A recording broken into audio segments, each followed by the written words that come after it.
အားလုံးမင်္ဂလာပါကျွန်တော်ကတော့ကိုဇာနီပါဂျာနီပိုင်ဇာနီပါကျွန်တော်ယောဂကြောက်ကက်နဲ့ပတ်သက်ပြီးတော့ကျွန်တော် share ပြန်လို့ပေးခြင်းပါတယ်လက်ရှိမှာတော့ကျွန်တော်ကကြောက်ကက်တစ်လုံးကိုဖယ်ရှားလိုက်ရတဲ့ဝေဒနာရှင်တယောက်ပါဗျာဘယ်လိုဖြစ်လဲဆိုတော့ကျွန်တော်ပြောပြပါမယ်ကျွန်တော်ကြောက်ကက်ကဒီမွေးရပါပေါ့ abnormal ဆိုပြီးတော့ဒီဆရာဝန်ရဲ့စစ်ဆေးချက်ဖြစ်လာပါတော့ကြောက်ကက်ကနှစ်မွာဖြစ်နေတယ်ဘယ်ကြောက်ကက်တစ်လုံးနဲ့နှစ်မွာဖြစ်နေတယ်နောက်ပြီးတော့စီးပြုံကနှစ်ချောင်းဖြစ်နေပေါ့စီးပြုံနှစ်ချောင်းဖြစ်နေတယ်စီးပြုံနှစ်ချောင်းဖြစ်တာကပုံမှန်စီးပြုံဆိုရင်တစ်ချောင်းနဲ့ပဲရှိရမယ်တစ်ချောင်းကဒီကျွန်တော်တို့စီးသွားတဲ့စီးအိမ်သွားတဲ့စီးပိုက်ပေါ့နော်အဲ့လိုပုံပိုင်းနဲ့နောက်တဲ့စီးပြုံတစ်ခုကကျွန်တော်ကြောက်ကက်ထဲကိုပြန်ဝင်နေတာပေါ့နော်ဒါမွေးဖွာလာတဲ့ကကျွန်တော်ရဲ့မွေးရပါကြောက်ကက်လို့ပြောမှာပေါ့နော်ဆိုတော့ဒီကျွန်တော်ကြောက်ကက်တော့ပြန်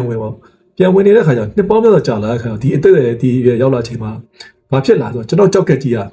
ရေအိတ်ကြီးအကြီးဖြစ်နေအဲ့ဒီဆိုရတန်ကဘာဖြစ်သွားလဲဆိုတော့ကျွန်တော်ကြောက်ကက်မှာကျူမာဖြစ်သွားတယ်ကျူမာဘာဖြစ်လဲဆိုတော့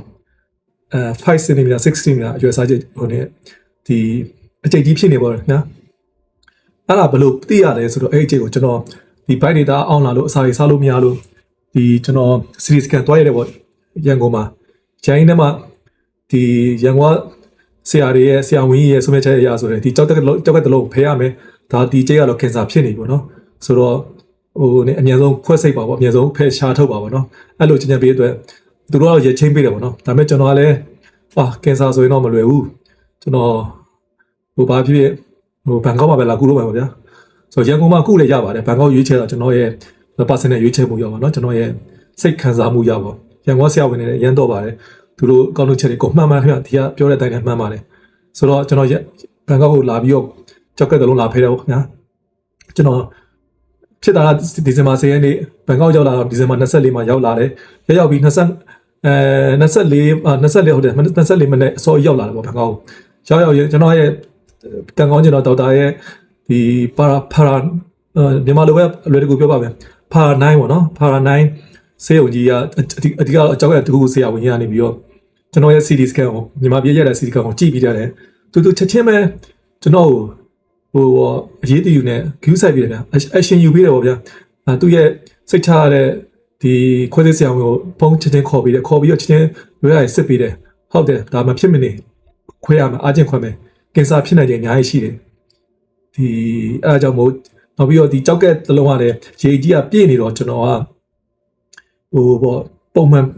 fashion တွေပြန်မရနိုင်တော့အကောင်းဆုံးနည်းလဲဟာကင်ဆာလည်းကင်းသွားမယ်ကြောက်ကက်ရေအကြီးကလည်း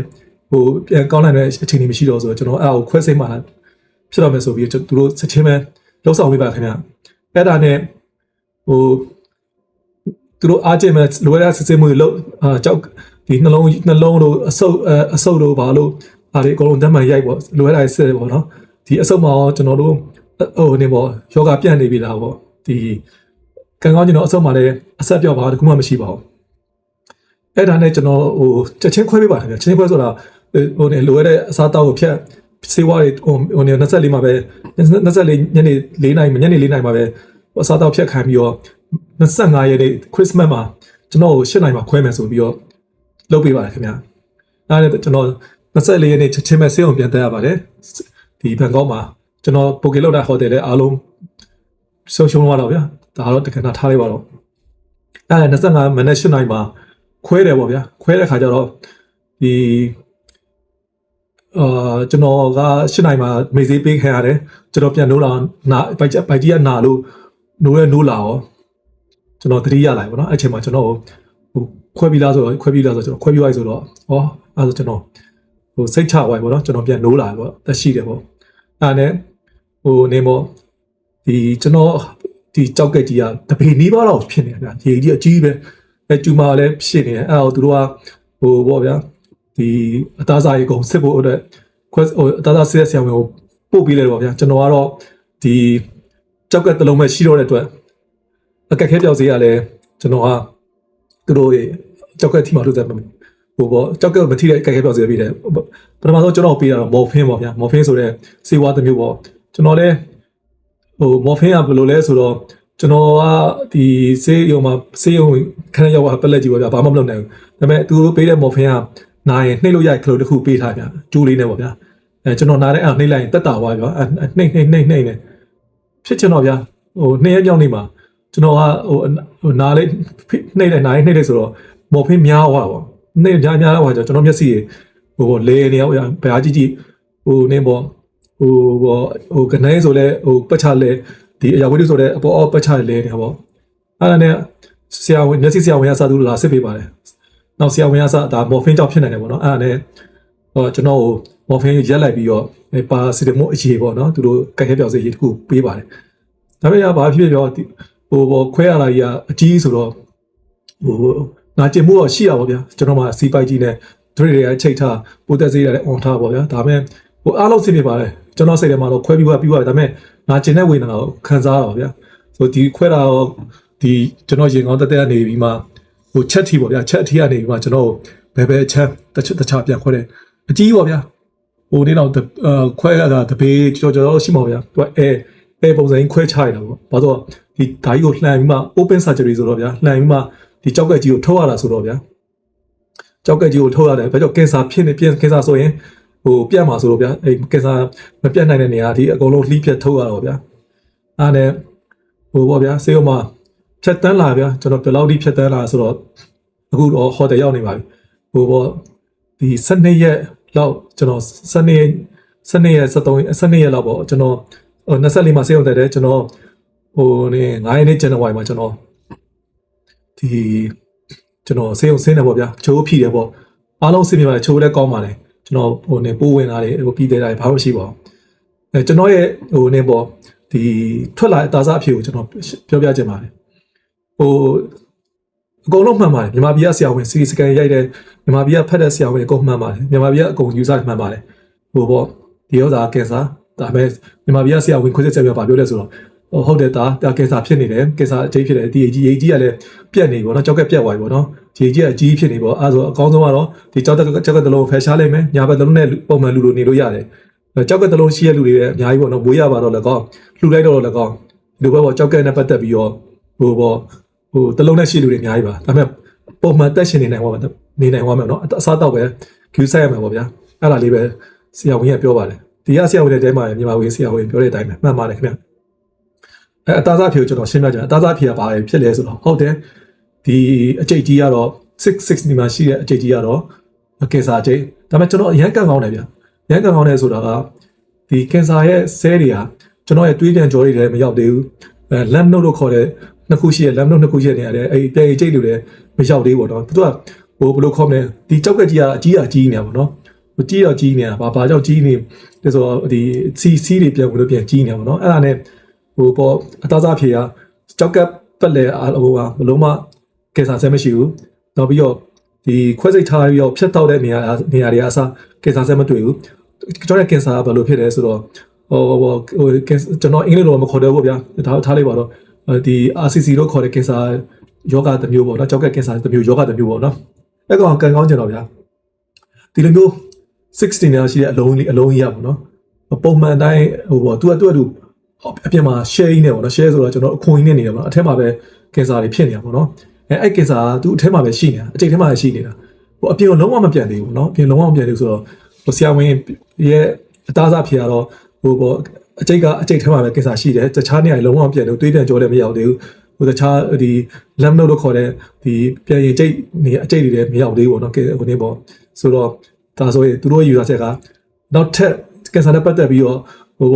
ုထားပါတော့ဟိုနေဆေးတွင်းတော့လည်းကောင်းတဲရောင်ကြီးကင်းတော့လည်းကောင်းဒီ immune system ကို target လုပ်ပြီးတော့ကူးစိတ်တော့လည်းကောင်းထပ်လုပ်စရာမလိုတော့ဘူးเนาะဟိုပေါ့ဒါပြီးသွားပြီပေါ့ခွဲစိတ်မှုအဆင့်နဲ့ပြီးသွားပြီပေါ့ stage 1ပေါ့เนาะ stage 1ဆိုတော့အဲ့ဒါပြီးသွားပြီဆိုတော့ဒီကျွန်တော်ရဲ့လုံးရဘာဖြစ်ပြဟိုနေပေါ့ကြောက်ကတလို့ဆုံးရှုံးသွားတယ်ကင်ဆာကပြန့်နေတယ်လည်းရာခိုင်နှုန်းကဟို1 to 5% လောက်ပဲရှိတော့တာ95%ဖြစ်နေဆိုတော့ဖြစ်ချင်မှလည်းဖြစ်မယ်မဖြစ်နိုင်ဘူးကရာခိုင်နှုန်းတော်များပဲဆိုတော့ဘာဖြစ်ရကျန်တဲ့အသက်ရှင်တဲ့ကာလတစ်ပတ်လုံးမှာတော့စိတ်တက်တယ်တော်စိတ်တက်တယ်တော်ရသွားတာပေါ့နော်ဆိုဟိုဆရာဝန်ကဟိုနေပေါ့ဒီညာဘက်တလုံးနဲ့ရှိတဲ့ပိုကြီးကျမယ်ဆိုဒီယမ်လို့ခေါ်တဲ့အငံပိုင်းစားလို့မရဘူးဥပမာကျွန်တော်တို့ငပိငပြားရေင6နောက်ပြီးတော့ sausage ပေါ်ပြဒီဟိုရက်ပေါင်းပြတာကြာစီလောက်ထားအစားအသောက်ရှောက်ကြည့်ရမယ်နောက်ပြီးတော့ ပိုတက်ဆီယမ်ပါတဲ့အစားအသောက်တွေရှောင်းမှာပိုတက်ဆီဆိုရင်ကျွန်တော်တို့မပြောသေးပါပိုတက်ဆီယမ်တွေများတယ်တခြားအသီးနှံတွေမှာပိုတက်ဆီယမ်များတခြားအရွက်တွေမှာပိုတက်ဆီယမ်များတယ်အဲ့လိုဟာမျိုးဆိုရင်တော့အနေချင်းမစားလို့ရမှာအဓိကတော့ဆိုဒီယမ်ပေါ့နော်ဆိုဒီယမ်ဆိုတော့ကျွန်တော်တို့တဲ့ဆိုဒီယမ်ရှောင်းတာအကောင်းဆုံးပါဗျာနောက်ပြီးတော့ရေများတောက်အောင်မယ်နောက်ပြီးတော့ protein ကလည်း short စားပါနော်ကျွန်တော်ရဲ့ကြောက်ကဖက်ရှင်ကကြာသွားတဲ့ကျွန်တော် protein တွေအများကြီးစားလို့မရဘူးဟိုအဓိကအစားမှာငါးလို့ပါစားမှာနော်အဲ့ဒါဖြစ်သွားပြီပေါ့နော်အခုလောဆယ်ကျွန်တော်ဘောဆေးရုံဆင်းတယ်အခုဒီနေပေါ့ procedure ရဆိုရင်တော့ကျွန်တော်ဆေးရုံမှာနောက်တစ်နှစ်ပတ်နေရမယ်ခင်ဗျဟို sorry ဟိုတယ်မှာနောက်တစ်နှစ်ပတ်နေရမယ်ဆေးရုံမှာနှစ်ပတ်နေပြီးသွားပြီနှစ်ပတ်နီးပါးနေပြီကျွန်တော်အားလုံးပေါင်း၄ပတ်လောက်ဒီထိုင်းမှာရှိနေတယ်ပေါ့ထိုင်းမှာကြာမယ်ပေါ့ဘာကြောင့်လဲဆိုတော့ဟိုနေကျွန်တော်အရန်ခွဲစိတ်ထားတဲ့အကြီးကြီး open surgery လုပ်တာအတွက်ဒီချိုးဖြစ်ပြီးတော့မှကျွန်တော်ကလေရင်စီးလို့မရသေးဘူးအနည်းဆုံးတစ်ပတ်10ရက်နေမှလေရင်စီးရမယ်နောက်ပြီးတော့တစ်ပတ်နေသူတို့ရှိပြန်ပြမယ်ပြန်ပြပြီးတော့ကျွန်တော်အနာကိုပြန်စစ်မယ်အနာကျက်သွားပြီလားပုံမှန်ဖြစ်ရလားသူတို့စိတ်ချပြီးဆိုမှပဲပြန်လို့ရမှာနော်အခုတော့ကျွန်တော်လမ်းကောင်းကောင်းလေးဖြည်းဖြည်းလေးပေါ့ဗျာ9မိနစ်လောက်ရှောက်နိုင်ပါပြီလမ်းလေးကိုကောင်းကောင်းလေးရှောက်နိုင်ပါပြီဖြည်းဖြည်းချင်းတော့ဗျာကျွန်တော်ကနာလုံးတော့လမ်းတော့မရှောက်နိုင်ခွဲစိတ်ပြီးတော့ပေါ့ဗျာဆရာဝန်လည်းလမ်းလျှောက်မှခွဲစိတ်ထားတဲ့ဒီ gas တွေရပါတော့အစာရင်အကုန်လုံးဝင်နေပြီနေတဲ့ခါကျတော့ဘိုက်ထဲမှာကျွန်တော် gas တွေရှိမယ်အစာရင်4ရက်5ရက်လောက်အလုံးမလုပ်ထားတော့အစာရင်ပြန်ပြီးအစာရင်လည်းလုံးဝအလုံးမလုပ်တဲ့အတွက်အစာရင်လည်းလှုပ်ရှားမှုဖြစ်အောင်ဥတွေပြန်လှုပ်ရှားအောင်ကျွန်တော်လမ်းလျှောက်ဖို့လိုရပါတော့အဲ့ဒီအရန်ခက်ခဲဆုံးပါခင်ဗျအရန်ခက်ခဲဆုံးပါအရန်နာကျင်တဲ့အရန်ခက်ခဲဆုံးပါလမ်းလျှောက်ရတာခွဲပြီးချင်းပါနော်ဒါကျွန်တော်လက်ရှိပေါ့နော်ဒါအတူတူလေးရှင်းပြတာပါဒီဆိုတော့မိတ်ဆွေတို့မှလည်းကြောက်ကက်နဲ့ပတ်သက်ပြီးတော့ယောဂခံရှိအဲ့လိုမျိုးဆိုရင်ကျွန်တော်ထင်တာတော့လေစောစီ CT scan တော့ရိုက်ကြည့်ပါနေပေါ့စစ်ကြည့်ပါ ultrasound ဖြစ်ဖြစ်ပေါ့ဘာလို့ဆိုတော့ဒီကျွန်တော်ဖြစ်တဲ့ယောဂလူအများစုကဖြစ်တတ်တဲ့ယောဂပါဒီတချို့ကြတော့1 cm 2 cm အဲ့လောက်ကပြတ်နာမရှိဘူးဗျအဲ့ဒါကင်ဆာမဖြစ်နိုင်သေးဘူးကင်ဆာဖြစ်ဖို့အချိန်စနေပေါ့နော်အဲ့ချိန်မှာဖယ်ရှားလိုက်မှဆိုရင်ကင်ဆာလုံးဝမဖြစ်နိုင်တော့ဘူးကျွန်တော်ကြတော့နည်းနည်းနောက်ကျသွားတယ်ဒါပေမဲ့ကန်ကောင်းကျင်တာတော့ straight 1မှာပြီးသွားတယ်ကန်ဆိုးကျင်တာတော့ကြောက်ကက်တစ်လုံးဖယ်လိုက်ရတယ်နောက်ပြီးတော့လည်းမွေးရပါကအားနဲ့ချက်ရှိပါဗျာဒီနေစီးတွေကကျွန်တော်ကြောက်ကက်တွေကိုပြန်ဝင်နေတော့တဖြည်းဖြည်းနဲ့နှစ်ပေါင်းများစွာဆိုကြောက်ကက်ကျွန်တော်ကြောက်ကက်က1နေတော့ဖြစ်နေတာပေါ့ဒီတပေနီးပါးကိုကြီးနေတော့ပြန်အကြီးပေါ့ဗျာအဲ့ရအစာအိမ်ကိုတွားပြီးတော့ကျွန်တော်မှအစာစားလို့မရပေါ့ဗျာအဲ့လိုဖြစ်တာပေါ့ဗျာပေါ့အစာကိုကစိတ်ထဲမှာထင်တာအစာအိမ်ပဲထင်တာပေါ့အစာစားလို့မရဆိုတော့ဘယ်ဟုတ်မယ်ဒီကြောက်ကကြမတရားကြီးကျွန်တော်အဆိုင်ကိုတွားပြီးတော့ကျွန်တော်အဆိုင်ကလုံးမလို့ကောင်းကောင်းလုံးမလို့ပေါ့နော်ဆိုတော့အခုဒီရက်ပိုင်းမှာကျွန်တော်ကောင်းကောင်းလေးစားနိုင်တာပါဗျာပေါ့အဆိုင်ပဲကျွန်တော်ကောင်းကောင်းပြန်ရှောက်နိုင်ပါတယ်ကောင်းကောင်းလေးပေါ့အလုပ်လုပ်လာပြီပေါ့နော်ဒါလေးပြန်လဲမျှဝေပေးခြင်းပါဆိုတော့ကျွန်တော်ပြောချင်တာအရင်အစိုးရကြီးမဖြစ်ခင်မှာတော့လိုရတဲ့နေနေကိုကူးဆက်ကြပါအခုကျွန်တော်မြန်မာနိုင်ငံမှာလည်းကြောက်ကက်ကလည်းပို့ပြီးတော့ဖြစ်လာကြတဲ့လူတွေများပါဗျာဆိုတော့ကြောက်ကက်ဆေးရတဲ့အထိကြောက်ကက်တစ်လုံးနှစ်ခုလုံး social media မဖြစ်အောင်ကူးဆက်ကြပါဗျာကြောက်ကက်နဲ့ပတ်သက်ပြီးတော့ကျွန်တော်ကတော့ကျွန်တော်ညာဘက်ကြောက်ကက်ကတော့ကောင်းတယ်ပေါ့ဟုတ်တယ်နေပေါ့ဘာမှမဖြစ်သေးဘူးပေါ့နော်ဖြစ်တဲ့ခါကျွန်တော်ကြောက်ကက်တစ်လုံးကပုံမှန်ရှိနေပေါ့နော်အဲ့ဒါကျွန်တော်တို့ရန်ကောင်းပါတယ်နှလုံးလုံးမပြတ်ဘူးနော်ဒါယောဂကျွန်တော်ယောဂကြောက်ဖို့ကျွန်တော်ကကြောက်ကက်ကိုဖယ်ထုတ်လိုက်ရတာပါကျွန်တော်ကြောက်ကက်ကတော့လုံးဝမပြတ်ဘူးဒီရွက်ညာဘက်ကတော့ညာဘက်တစ်လုံးကျွန်တော်အသက်ရှင်ရမယ်ကျွန်တော်ကူးဆက်ရမယ်ကျွန်တော်ရှောင်ကြည့်ရမယ်ကျွန်တော်အရင်လေးလာကြောက်ကက်နဲ့ပတ်သက်လေးလာရမယ်လိုက်စားရမယ်အားတွေအများကြီးတိုးလာပြီပေါ့ဗျာနောက်ပြီးတော့တွေးတိုးလို့မရပါဗျာတခြားအကြောင်းအရာတွေအများကြီးရှိတော့ဗျာနောက်ပြီးတော့လည်းကျွန်တော်ကင်ဆာထပ်ဖြစ်နိုင်လားဒါတွေစောင့်ကြည့်ရမှာပေါ့နော်ဆိုဒါပေမဲ့နေပေါ့ဆရာဝန်ပြောတဲ့သုံးသက်ချက်ကတော့95ဆိုတော့ 5% 1 to 5% တော့ကျန်သေးတော့ဗျာဘာဖြစ်ဖြစ်ဒါကတော့ Q7 မှာပေါ့အဲ့ချိန်တော့ကျွန်တော်ကင်ဆာလည်းထပ်မဖြစ်အောင်ကျွန်တော် immune system ကိုကျွန်တော်လေ့ကျင့်ခန်းနဲ့ဒီပေါ့အစားတောက်နေပဲကျွန်တော်ဒီယောဂကိုပြန်တိုက်ထုတ်အောင်ပါဗျာဒါပဲရှိတော့လားပေါ့အားလုံး Q ဆိုင်ကြပါဗျာကြောက်ကနဲ့ပတ်သက်ပြီးတော့မပေါ်ကြပါနဲ့အချိန်မီစစ်ဆေးကြပါအားလုံးပေါ့အကြောက်ကမှာအသေးလို့နှလုံးလို့အကုန်လုံး Q ဆိုင်ကြပါစစ်ဆေးကြပါလိုအပ်ရင်တော့ CT scan ရိုက်ကြပါဗျာ CT တချို့ယောဂတွေ CT scan မရိုက်ဘဲနဲ့မပေါ်ဘူးဗျ CT scan ရိုက်မှပဲပေါ်လာဗျဆိုတော့ဈေးတော့နည်းနည်းကြီးတော့ဗျ6သိန်း9သိန်းပြမှရတယ်ရှိတယ်ဒါပေမဲ့ပေးရကြိုနဲ့ပါလေဗျပေးရကြိုနဲ့ပါတယ်ကောင်ဝါကြိုနဲ့တာပေါ့ဗျပေါ့လူတယောက်လုံးဘုံလည်းဖြစ်သွားတဲ့အချိန်တစ်ခုကနေပြီးတော့ပြန်လဲရှင်းတန်နိုင်မဲ့အခွင့်အရေးပိုများတာပေါ့ဗျာဆိုတော့မိတ်ဆွေတို့စစ်ကြပါကြမ်းမိုက်ယူဆိုင်ကြပါ ကျွန်တော်လိုမဖြစ်အောင်ကျွန်တော်က share ပြန်လုပ်တာပါကျွန်တော်က game မဆိုင်ပြီးတော့မစစ်သေးပြီးတော့ဖြစ်သွားတာပေါ့နော်